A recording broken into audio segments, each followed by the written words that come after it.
Hello po sa inyong lahat mga ka-crypto. Sa video po na ito ay pag-uusapan po natin ang isa sa mga pinag-uusapang cryptocurrencies ngayon. At yan po ay si Dogecoin. Meron po tayong bagong prediction na nagsasabing maaring umabot daw ito sa presyong $10. Ayon po ito sa market analyst na si Ginoong Dima James Potts. Alamin po natin ang mga detalye, timeline at kung ano po ang posibleng epekto nito para sa atin bilang mga Pinoy crypto traders at investors. At ayan, bago po tayo magpatuloy ay nais ko lamang po munang bigyang linaw ang aking disclaimer kung saan ang nilalaman po ng video na ito ay hindi po ito isang financial advice. For education and information purposes lamang po ang layunin nito. Ayan, umpisahan po natin sa kung ano po itong si Dogecoin at bakit po sikat ito ngayon. Ayan, bago po tayo dumiretso sa mga prediction ay alamin po muna natin ang tungkol kay Dogecoin. Isa po itong cryptocurrency na nagsimula bilang meme coin noong taong 2013. Ang logo nito ay isang cute na Shiba Inu dog na nakilala sa buong mundo. Ngunit sa kabila po ng pagiging meme coin nito, si Dogecoin ay naging isang seryosong player sa crypto market. Dahil po sa suporta ng mga malalaking pangalan tulad ni Ginoong Elon Musk at sa pagiging accessible nito sa mga baguhang crypto investors. Sa kasalukuyan, si Dogecoin ang ikapitong pinakamalaking cryptocurrency base sa market capitalization.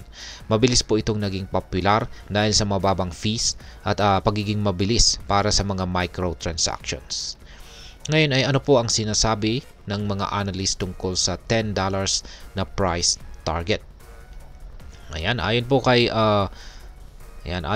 Ginoong Dima James Potts, isa po siyang kilalang market analyst.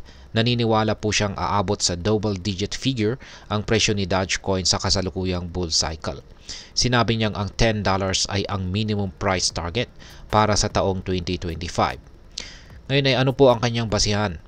Una ay binanggit po niya ang cyclical nature ng crypto market. Kadalasan si Bitcoin po at iba pang mga malalaking digital assets ay nalalampasan ang kanilang dating all-time high sa ika-4 na taon ng bawat bull run.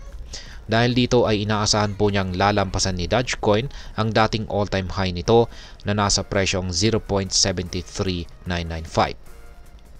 Pangalawa ay ipinakita ni Ginoong Potts na mas maganda ang performance ni Dogecoin tuwing ika-3 taon ng bull cycle nito.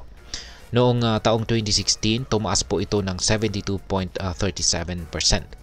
Noong taong 2020, umabot naman po ito sa 114.86%.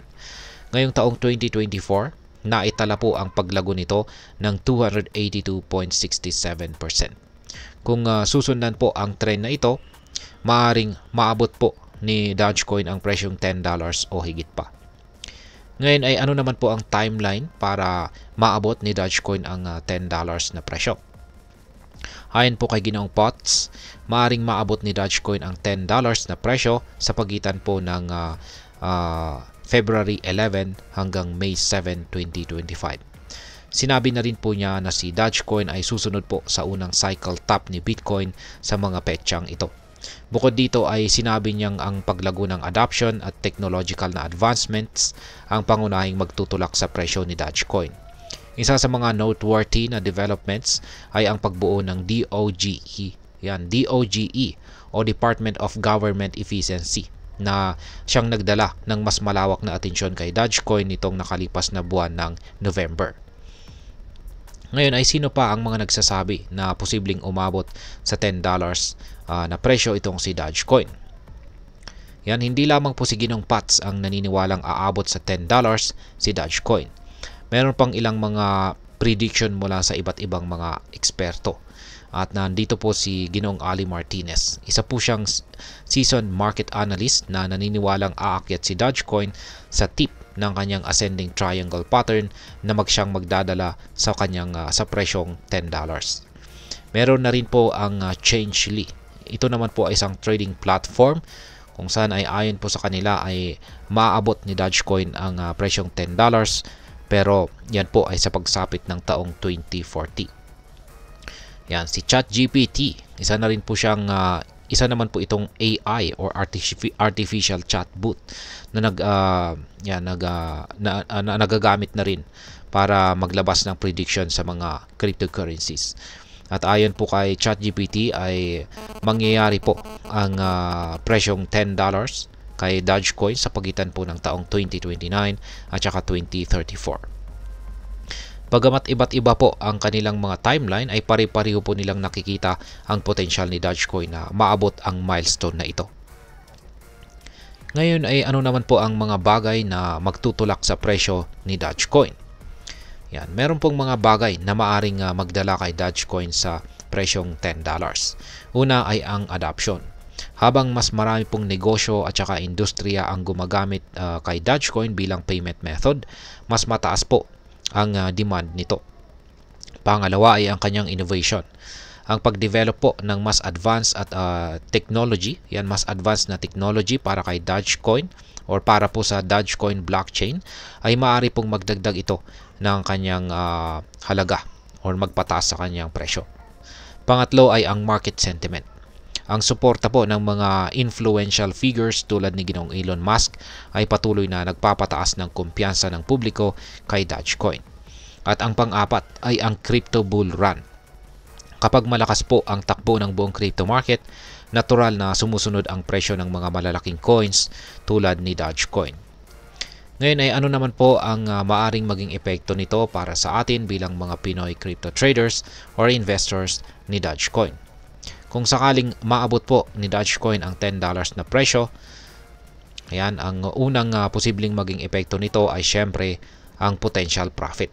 Para sa mga maagang nakabili ng Dogecoin, ay maaring ito ang pagkakataong makakuha ng malaking kita. Halimbawa, kung nakabili ka po ng Dogecoin sa halagang 0.30, ang $10 ay katumbas po ito ng higit 30 times na return on investment. Yan. Ang isa pang epekto rito ay ang market awareness. Ang ganitong balita ay maaari pong magdala ng mas maraming tao sa crypto trading at magpalawak ng adoption dito sa Pilipinas. Yan, maliban po sa potential profit at saka market awareness ay ang learning opportunity.